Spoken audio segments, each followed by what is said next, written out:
right, YouTube, another day in the shop. As I turn down the fan, well, it's gonna get hot in here.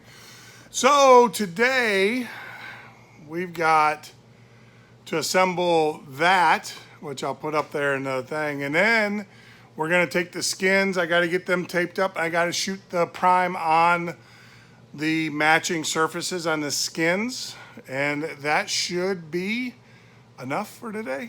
So we're gonna, like I said, we're gonna put that together, and then after we're done with that, I'm gonna get the skins out, put them on the table here. I've already removed the other parts, look great and everything, and then we are going to tape them up and then shoot them with the SEM primer. So thanks for joining me today, and like always, this plane's not gonna build itself, so I gotta get to work. YouTube, so I want to share something with you. This is the best time to do it. I don't, we're asked all the time in the shop, what's the most valuable lesson? What's the most whatever. Besides holding, especially with bucking. That's bucking using the tungsten bar, bucking the rivets. The most critical part is you gotta hold the gun firm against the material. If you don't, you're gonna screw up, all right? Don't think that you're gonna be able to put equal pressure on the bucking bar and the gun at the same time, and that's what's going to hold your material. You're gonna lose. You're gonna lose every time. It is very vital that when you buck, your part is clamped. So it is stationary, so you're not fighting that, all right? So this actually needs to be clamped a little bit more. The number one tip I can give you, besides the obvious, bucking and stuff, is you've got to make sure your part is adequately clamped to your working surface. That way you're not fighting the part that you're trying to buck, right? That allows you to put pressure on the part, right? So your gun, your pneumatic is against the rivet, and then allow your floating hand or the tungsten bar hand to float. And that is the best advice I can get you. Get yourself, go to a box store, or go to, Harbor Freight or whatever, and get yourself a bunch of these clamps and different clamps. Because actually, I don't have enough. Mine disappeared. They kind of grow legs in the shop. I have to ask some of the guys. I do have guys that come in here because we're working on boats and stuff. But the thing is I don't want to say, I probably just misplaced it. So the thing is just make sure that your part is secured to your workstation. That is the best advice. If I didn't have to paint, I would probably should have torn this paper off so that way I got good connection. And that is the best advice I can give you. Make sure, do not think you're going to be able to hold that part in place by putting pressure on the gun and the bucking bar. It's just not going to work out for you. It's not going to end up well for you. So just, like I said, best advice I can give you is make sure your part is clamped down to your workstation and not moving. That way you're not fighting it, all right? All right, there you go. I think that's it. That's what it should look like. And there it is. I made one of those things from Tron. You guys ever watch Tron? The old Tron, not the new Tron, the old Tron. Those tank, never mind. I'm digressing. So there you go. So here's the center strut. So we're gonna do, I'll put it right here, but there you go. There's some low tech. There you go. So I'll put it right there.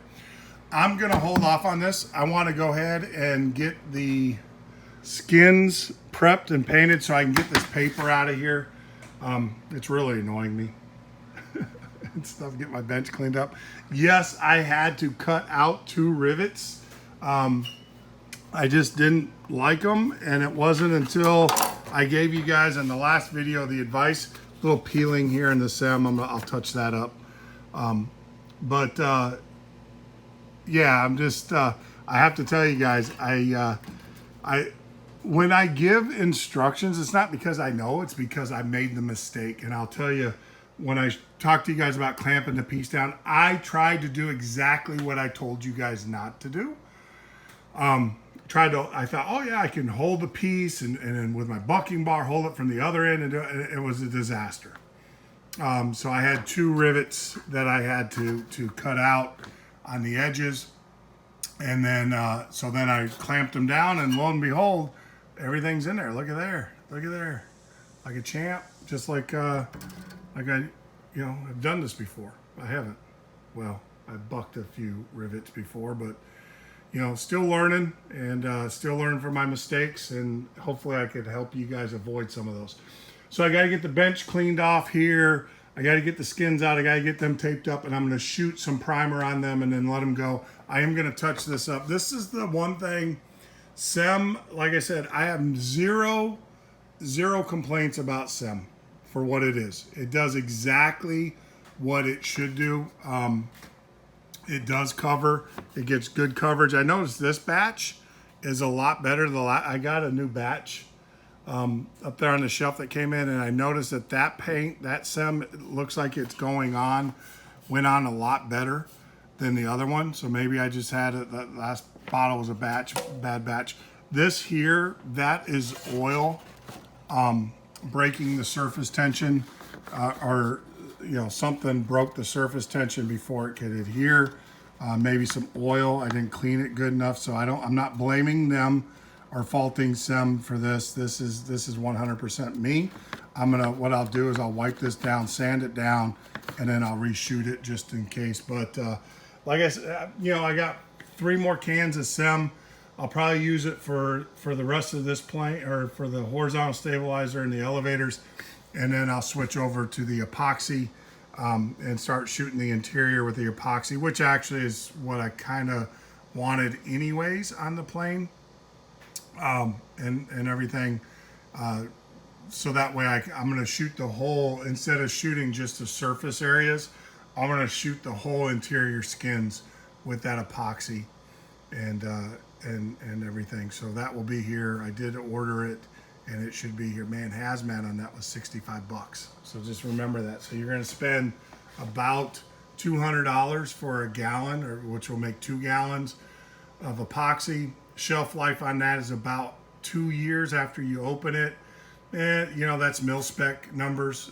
You can go a little bit longer. Don't freak out too much about that.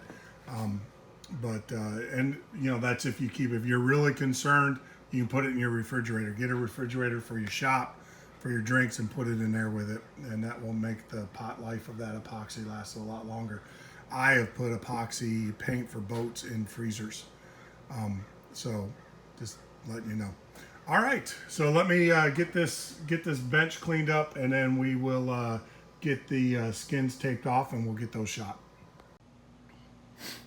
All right, YouTube, there you go. Scarfed up, painted, everything. I kind of didn't show you where I scarfed it up, but I used my die grinder and did them up, scarfed them up real good. Got both sides taped up really well. I got some pictures so you guys can see that. And they are going to set. I'm not going to turn on the fan. I'm going to call it a night. I don't want them moving a whole lot because they will chip out on the bottom. I'm suspecting they will anyways. Like I said, this is just a protective coat until I get the plane built, because I am going to corrosion X my plane. I believe in that. All airplanes down here in Florida should be corrosion X at least once a year. They recommend once every 2 years. Personally, I will do my planes once a year. It's a cheap investment. It's part of the annual for the planes and everything. So this is really just a corrosion inhibitor until I can get the corrosion X. It takes about 2 years to build these, 2 to 3 years to build these planes. So this will give me enough time to enough protection until I can get the corrosion X into them. And you cannot corrosion X them until you actually paint the airplane. You'll never be able to lay a coat of paint on it after that. So let me switch around. All right, so there we go. Getting a little cramped in here. I know how it's going to feel like when I start working on the wings in here. So yeah, so we got everything painted, everything's primed, ready to go, and we'll let this cook. I'm not, like I said, I can't turn on the fan because I don't want these flexing a whole lot while it's curing, or it will crack out. I actually suspect it will do that anyways with the SEM. You know, it will take that that flexing will probably flake it off. I mean, that's to be expected. It's not epoxy paint. We'll see. We'll see. But I think we're going to call it a night. I appreciate you guys joining me here in the shop as we got these done. So tomorrow we are going to go back to assembling, hopefully. Yeah, we're going to be assembling. So the first thing we're going to do is put the nose ribs in, get those riveted in.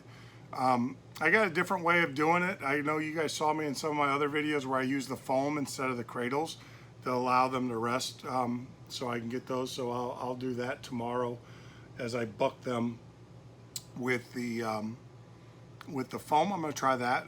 You know, a lot of people use the cradles, but it's awkward because they want to flare out. You can see how they want them to open up, and they actually are only going to be about 6 inches. Well, they're going to be as wide as that spar, so that tells you how much they got to compress. There's a lot of spring in that material, in that skin. So so that'll be interesting to do. So we're going to do that tomorrow. Yeah. So make sure you hit that like, that subscribe button. If you have any comments about the plane, please leave them in the comment section. I will try to answer them, or actually I will. There is no try. I will answer them for you. Just keep them in the airplane. And like always, you know, take time off for yourself. You know, take time with your loved ones. And I'll be thinking about you guys. And God bless.